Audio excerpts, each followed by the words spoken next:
আসসালামু আলাইকুম এভরিওয়ান, সবাই কেমন আছেন? আজকের আলোচনার বিষয় হলো Dover Beach by Matthew Arnold, একটা ভিক্টোরিয়ান পোয়েম। এই ডোভার বিচ কবিতায় লিখেছেন ম্যাথিউ আর্নল্ড। ম্যাথিউ আর্নল্ড হচ্ছে ডোভার বিচ, মূলত এই ডোভার বিচ হচ্ছে ইংল্যান্ডের পূর্ব দিকে উপসাগরের তীরবর্তী একটা বন্দর হচ্ছে ডোভার বিচ। এটি ইংল্যান্ডের প্রবেশদ্বার বলেও পরিচিত। তো এই ডোভার বিচটি হচ্ছে মূলত ফ্রান্সের উপকূল। এই ডোভার বিচ থেকে হচ্ছে মাত্র 22 মাইল দূরে। এটি ইংলিশ চ্যানেলের একটা বিচ হচ্ছে ডোভার বিচ। এই ডোভার বিচ হচ্ছে ইংল্যান্ড এবং ফ্রান্সকে পৃথক করেছে। তো ফ্রান্সের ম্যাথিউ আর্নল্ড হচ্ছে 1851 সালে তার ওয়াইফ ফ্রান্স লুসিকে নিয়ে ইংল্যান্ডের দক্ষিণ উপকূলে ভ্রমণে গিয়েছিলেন, অর্থাৎ এখানে এই ডোভার বিচে সেখানে এসেছিলেন ম্যাথিউ আর্নল্ড তার ওয়াইফকে নিয়ে।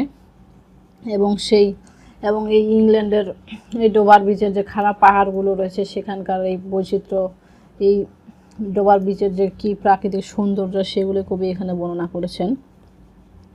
কবি এখানে ডোভার বিচ কবিতায় সমুদ্রের যে শান্ত নির্মল পরিবেশ রয়েছে সেই নির্মল পরিবেশটাকে ফুটিয়ে তোলার চেষ্টা করেছেন।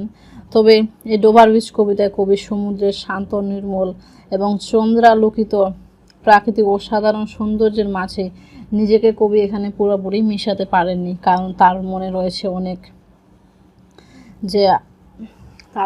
অনেক নিরাশা যে রয়েছে, যেমন এই বিশ্বাস, এই যে হানাহানি কোলাহল, অনেক মারামারি দাঙ্গা এই সমাজের মধ্যে, সেই জন্য কবি এখানে ঠিক ভালোভাবে পুরোপুরি মিশতে পারেননি এই ডোভার বিচের সৌন্দর্যে।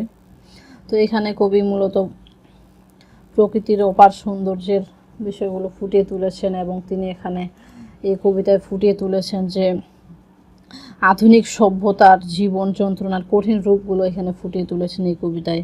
এবং এই কবিতায় কবি নিজের ব্যথিত মনের ভাবগুলো স্বতঃস্ফূর্তভাবে ফুটিয়ে তুলেছেন। তো এখানে ফার্স্ট লাইনে কবি যে বলেছেন যে the sea is calm tonight. Calm বলতে শান্ত, যে বলছে যে আজকে রাতের এই যে সাগরটা, এই যে সমুদ্রটা অনেক শান্ত রয়েছে। The sea is calm tonight, আজ রাতে সাগর বা সমুদ্রটা রয়েছে অনেক শান্ত। দ্য টাইড ইজ ফুল, অর্থাৎ জোয়ার ভাটা চলছে, অত্যন্ত ফুল্লিভাবে জোয়ার ভাটা চলছে।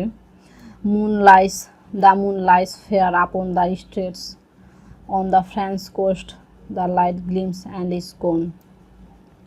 মানে চাঁদ খুব মিষ্টিভাবে খুব সুন্দরভাবে আলো দিচ্ছে আপন দ্য স্ট্রেটস, অর্থাৎ স্ট্রেটস বলতে হচ্ছে সমুদ্রের কিনারা বরাবর, অনেক দূর পর্যন্ত যে সমুদ্রের কিনারা পৌঁছে গেছে, অর্থাৎ সমুদ্রের প্রণালী বরাবর সূর্য হচ্ছে চাঁদ আলো দিচ্ছে। On the French coast the light gleams and is gone, অর্থাৎ ফ্রান্সের যে উপকূলে যে রয়েছে, ফ্রান্স মূলত হচ্ছে যেহেতু ডোভার বিচটা মিডিলে রয়েছে এবং ডোভার বিচে ইংল্যান্ড এবং ফ্রান্সকে পৃথক করেছে, এবং এই ডোভার বিচ থেকে ফ্রান্স মাত্র 22 মাইল দূরে অবস্থিত। তাই কবি এখানে দেখতে পাচ্ছেন যে চাঁদ যে আলো দিচ্ছে খুব সুন্দরভাবে, এই চাঁদের আলোয় যেন কবি ফ্রান্সের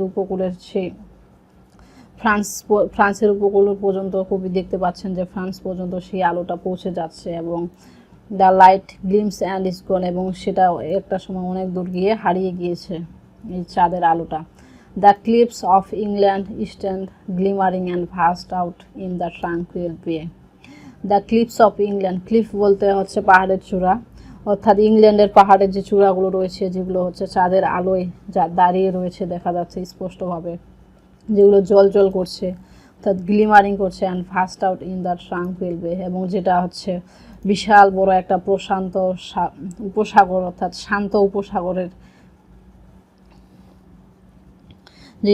উপসাগরের দিকে যেই আলোগুলো ছড়াচ্ছে, অর্থাৎ বিশাল উপসাগরের তীরে সেই আলোগুলো ছড়াচ্ছে। এবং এইখানে হচ্ছে মুন অর্থাৎ চাঁদের আলোটা সেই পর্যন্ত পৌঁছে যাচ্ছে। Come to the window, sweet is the night air only from the long line of spray. কবি এখানে তার ওয়াইফকে উদ্দেশ্য করে বলছেন যে কাম টু দ্য উইন্ডো, অর্থাৎ জানালার কাছে আসো। Sweet is the night air, রাতের বাতাস, এই যে রাতের বাতাসটা কি মিষ্টি। Only from the long line of spray, অর্থাৎ সুদীর্ঘ তীরে যে ছিটকে উঠছে, যে সাগরের পানিগুলো যে ছিটকে ছিটকে উঠছে সেইগুলোর কথা বলা হয়েছে। Where the sea meets the moon blanched land, যেখানে হচ্ছে সাগর মিশেছে জ্যোৎস্না মাখা বালির সাথে। মুন ব্লান্স ল্যান্ড বলতে জ্যোৎস্না মাখা বালির সাথে, সাগর যেখানে মিশেছে জ্যোৎস্না মাখা বালির সাথে। Listen you hear the grating roar, শোনো, এখানে তুমি শুনতে পাবে সেই ছোট ছোট নুরির, অর্থাৎ of listen you hear the grating roar, সেখানে তুমি শুনতে পাবে অনেক আর্তনাদ। Of pebbles which the waves draw back and fling, অর্থাৎ ছোট ছোট নুড়ি পাথরগুলোর যে আর্তনাদ সেগুলো তুমি এখানে শুনতে পাবে, যেগুলোকে হচ্ছে এই নুড়ি পাথর একটার সাথে অন্যটা খোসা লাগার ফলে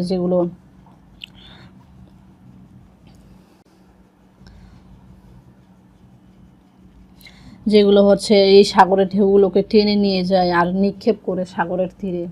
at their return up the high strand begin and cease and then again begin, এবং সেগুলোকে আবার সমুদ্রের জোয়ার জাগে, অর্থাৎ অ্যান্ড দেয়ার রিটার্ন, এবং সেগুলো আবার সমুদ্রের তীরে ফিরে আসে। Up the high strand begin and cease and then begin, অর্থাৎ এই যে সমুদ্রের জোয়ারটা রয়েছে যেগুলো থেমে যায় আবার জোয়ার শুরু হয়ে আবার থেমে যায়। With tremulous cadence slow and bring the eternal note of sadness in, যেগুলো এই সমুদ্রের যে জোয়ার ভাটাটা হচ্ছে এগুলো একটা সময় থামে আবার শুরু হয়, আবার থামে আবার শুরু হয়, যেটা হচ্ছে অনেক ধীর গতিতে। ট্রিমিউলাস ক্যাডেন্স স্লো বলতে, ট্রিমিউলাস বলতে কম্পমান বা কাঁপুনি জাতীয় কিছু বোঝায়, যে যেই জোয়ার ভাটাটা যে হচ্ছে সেটা অনেক স্লো এবং সেটা হচ্ছে কম্পমান ধীর গতিতে যাচ্ছে। And bring the eternal note of sadness in, এবং যেটা বয়ে আনছে অনন্ত দুঃখের সুর। দ্য ইটার্নাল অর্থাৎ যা চিরন্তর একটা দুঃখের সুর বয়ে আনছে এই সাগরের নুড়ি পাথরগুলো একটা থেকে আরেকটা খোসার ফলে যে আর্তনাদটা হচ্ছে সেটা একটা স্যাডনেস, একটা দুঃখের সুর বয়ে আনছে। Sophocles long ago heard it on the Aegean, and it brought into his mind the turbid ebb and flow of human misery. Sophocles অর্থাৎ গ্রিক প্লেরাইট সফোক্লিস অনেক দিন আগে হয়তো এজিয়ান সাগরের তীরে বসে এই আর্তনাদটাই শুনতে পেরেছিলেন, এবং এই আর্তনাদ শোনার ফলেই তিনি তার মনে যে হিউম্যান মাইজারি, তার মনে যে দুঃখের সুরটা এসেছিল, হয়তো তিনি অনেক বছর আগে এই এজিয়ান সাগরের তীরে বসে সেই সুরটা শুনেছিলেন, যার ফলে তিনি এমন ট্র্যাজেডিগুলো লিখতে পেরেছিলেন। এখানে এজিয়ান বলতে হচ্ছে গ্রিস এবং তুরস্কের মাঝখানে ভূমধ্য সাগরের পাশে এজিয়ান সাগরটি অবস্থিত। এটি 400 মাইল দীর্ঘ এবং 200 মাইল প্রশস্ত এই সাগরটি। অর্থাৎ এখানে কবি সফোক্লিসের বর্ণনা দিয়ে বলছেন যে অনেক বছর আগে সফোক্লিস হয়তো এজিয়ান সাগরের তীরে বসে এই সুরটি শুনতে পেরেছিলেন, তার জন্য তিনি তার মনে যে দুঃখ দুর্দশার জোয়ার ভাটা, এই জন্য তিনি অনেক বড় বড় ট্র্যাজেডি লিখতে পেরেছিলেন। We find also in the sound a thought, hearing it by this distant northern sea. অর্থাৎ তার যে ভাবনাগুলো রয়েছে ইন দ্য সাউন্ড এর থট, এবং তার চিন্তা ভাবনাগুলো রয়েছে সেগুলো সে শুনতে পেয়েছিল। সে যে উত্তর, অর্থাৎ এই ডোভার বিচের সেই শব্দগুলো তিনি এজিয়ান সাগরের তীরে বসেই তিনি সেগুলো শুনতে পেরেছিলেন। The sea of faith, the sea of faith বলতে এখানে মূলত সি অফ ফেথ বলতে ধর্মীয় বিশ্বাস বোঝায় এখানে। The sea of faith was once true at the full, অর্থাৎ তখনকার সময় ধর্মীয় বিশ্বাসটা ছিল একদা অনেক মজবুত ছিল এবং অনেক বড় ধরনের একটা বিশ্বাস ছিল, মানুষ সবাই ধর্ম বিশ্বাস করত। And round earth's shore lay like the folds of a bright girdle furled, এখানে বলা হয়েছে যে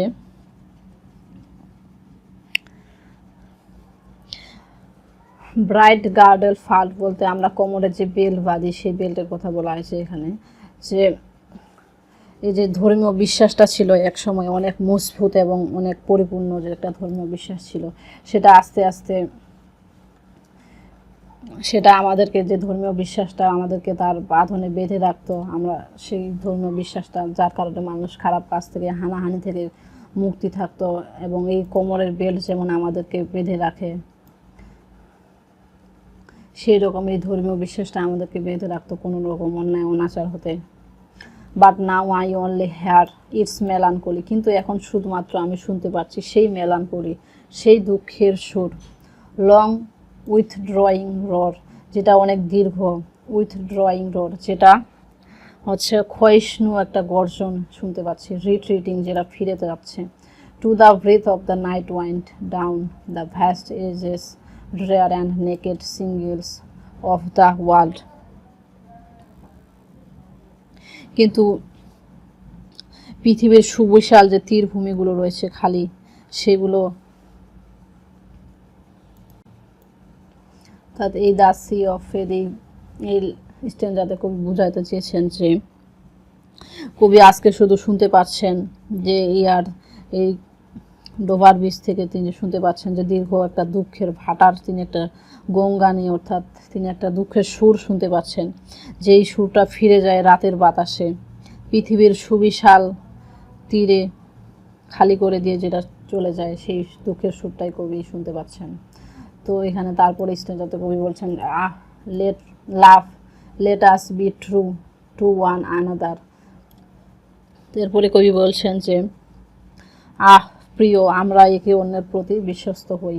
লাভ, যে কবিতার ওয়াইফকে উদ্দেশ্য করে বলছেন যে শুনো ভালোবাসা, আমরা এখন একে অপরের প্রতি আমরা এখন বিশ্বস্ত হই।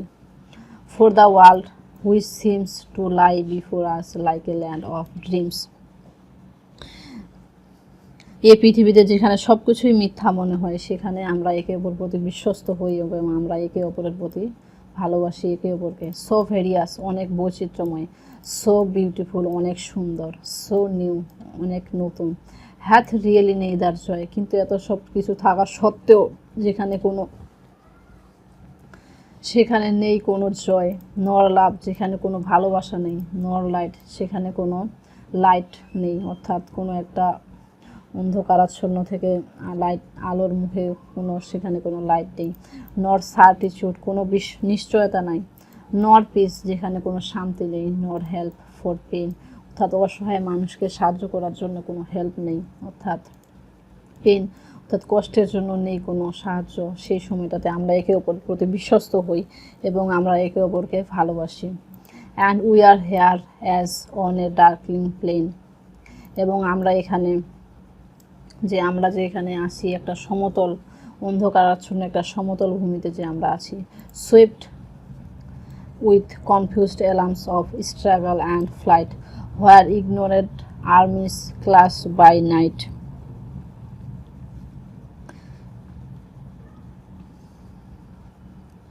অর্থাৎ এখানে কবি বলছেন যে সুইফট উইথ কনফিউজড অ্যালার্ম, অর্থাৎ আমাদের মধ্যে যে স্ট্রাগল, অর্থাৎ সংগ্রাম এবং যুদ্ধের যে একটা বিভ্রান্তিকর যে একটা আমাদের কাছে একটা সংকেত রয়েছে, যেটা আমাদেরকে দ্রুত বেগে ছড়িয়ে যাচ্ছে, যেখানে রাতের অন্ধকারে ইগনোরেন্ট আর্মি, অর্থাৎ অজ্ঞ সৈনিকেরা যুদ্ধের জন্য লিপ্ত হয়ে যায়। তো এই ছিল all about Dover Beach by Matthew Arnold, কবিতার line by line explanation. I hope আপনারা বুঝতে পেরেছেন। তো বিস্তারিত পড়ার জন্য আপনারা ডোভার বিচ এই কবিতার ক্রিটিক্যাল অ্যাপ্রিসিয়েশনগুলো পড়বেন লাইন বাই লাইন, তাহলে আরও ভালো বুঝতে পারবেন। সো বন্ধুরা, আজকে পর্যন্তই, দেখা হবে আবার নেক্সট টিউটোরিয়ালে। Thanks everyone.